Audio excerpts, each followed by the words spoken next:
grabe mga mare, bukas na talaga ang opening ng Josiah Pares. Kaya talagang tinatapos ko na lahat ng mga kailangan kong tapusin mga mare. Binili ko na talaga lahat yung mga kailangan kong bilhin. Actually, unti na lang din talaga yung mga kulang doon sa aming parisan mga mare. Kaya ngayong araw talagang tinatapos ko na dahil nga bukas na nga yung aming opening, May 28, 2024, 11 a.m. to 3 a.m. kami open. So yun, dahil meron pa nga kami mga kulang na mga gamit doon sa aming parisan mga mare, talagang binili na namin ngayon lahat dahil bukas nga ayaw na namin magkanda o gaga. Marami pa kasi talaga kaming aasikasuhin mga mare kasi alam nyo naman birthday din ng baby Aya nyo. Alam nyo ba mga mare, sa totoo lang simula nung nagpatayo kami ng business ni Dada, naging sobrang busy na talaga kami araw-araw. So yun, kulang nga yung mga in-order ko na mga ganitong lagayan mga mare sa may TikTok shop, kaya iyan, bubili na nga lang din pala kami dito sa may Cariaga. Buti na lang talaga meron mga ganitong mga binibenta dito sa may Pagadian City mga mare, kaya hindi na nga ako nahirapan. Marami nga lang din pala sa akin ng staff ko na dito nga daw kami makakabili ng ganito. Buti lang talaga at meron pang natira. Kasi mabenta daw talaga yung mga ganito. Ang kinagandahan kasi is may label na. O diba, sana all talaga may label. Kayo ba meron na?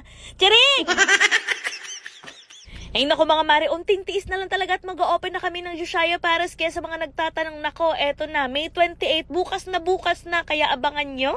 Kita-kits na lang tayo mga mare sa may Boulevard Pagadian City, tabi lang siya ng Tiki Bar. We are open from 11 a.m. to 3 a.m. Anyways, kinulang nga rin pala kami ng mga lagayan ng mga toyo at saka ng mga patis mga mare at kung ano-ano pa. Kaya ayan, kumuha na nga rin pala ako neto mga maliliit. Tapos etong si Dada, binalik niya itong mga malalaki. Akala niya kasi etong mga malalaki yung kukunin ko mga mare, kaso sabi ko sa kanya medyo takaw space eto mga lalaki, kaya eto maliliit na lamang yung kukunin namin. Alam niyo ba mga mari, sa totoo lang, umalis kami ng bahay nang hindi kami kumakain ng breakfast. Talagang inuna namin to, kaya tingnan niyo si Dada, ang daming bitbit. May mga hinahabol kasi talaga kaming oras mga mari, kasi alam niyo naman, malapit na talaga yung opening, bukas na, kaya kailangan talaga naming matapos to lahat. Ako sanay naman ako na hindi nagbe-breakfast mga mari. Actually, kahit sa bahay ako, hindi naman talaga ako nagbe-breakfast, kaya okay lang naman sa akin. Anyways, after nga pala namin makuha lahat ng mga kailangan namin kunin mga mari, ayan, dinala na nga rin kaagad namin dito sa counter para mabayaran natin. Tingnan nyo naman ang mami siyang nyo, talagang sobrang daming iniisip. Actually mga mari, lately talagang nai-stress ako sa mga bagay-bagay. Sobrang napagod ako. Akala ko talaga napakadaling mag-business. News ko mga mari, napakahirap. Bumili na nga rin pala ako ng isa pang malaking kaldero mga mari, kasi feeling ko hindi siya magkakasya dun sa una naming binili na kaldero. Kaya ayan, dinagdagan ko pa nga ng isa pang malaki. Medyo mahal din pala eto mga malalaking kaldero, no? Nasa 4,000 plus din to. Anyways, after nga pala naming mamili ng mga kailangan naming bilhin doon sa may Cariaga mga mare, ayan, nagpunta na nga rin kaagad kami dito sa aming pwesto. Meron kasi akong pinapatrabaho sa kanila mga mari, pinalagay ko yung tarpaulin. Tapos eto nga, nalagay na nila yung tarpaulin doon sa may pinakataas. Ngayon naman, ang ilalagay nila is etong trapal. Anyways mga mari, kita-kits na lang po tayo bukas. Again, open po kami from 11 a.m. to 3 a.m. Ang first 20 customer, 10 pesos lamang yung mababayaran. O diba, apakabongga, from 100 naging 10 pesos na lang.